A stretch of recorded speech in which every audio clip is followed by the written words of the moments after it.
years ago to the day, I raced and tied with a male athlete at the Division I NCAA Women's Swimming and Diving National Championship. This athlete had swum 3 years prior on the men's team at University of Pennsylvania before ultimately deciding to switch to the women's team in his senior year. In the men's division, he was a mediocre Division I swimmer at best, to then just 12 months later switching to the women's division and winning a national title. This athlete stood at over 6'4" and shared a locker room space with myself, my teammates, and other female swimmers from around the country.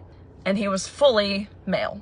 Given the fact that this was 3 years ago to the day, the timing of what I'm about to tell you feels serendipitous, because today President Trump announced that he is withholding $175 million in federal funds from the University of Pennsylvania because of their regressive, discriminatory policies against women that ultimately allowed for this man to be on the women's team. First of all, UPenn is considered to be a prestigious, accredited academic institution, which how in the world can you be an accredited educational establishment if you can't tell the difference between men and women? The sheer essence of humanity. Although I guess I shouldn't be too surprised considering we have a sitting Supreme Court justice who doesn't know what a woman is. And second of all, this is not all of UPenn's federal funding. They receive over $1 billion a year in federal funds. Which raises my second question: why in the world is a private institution receiving that much in federal funds anyway? UPenn charges exorbitant tuitions and they receive billions in endowments. Why should my taxpayer dollars be taken from me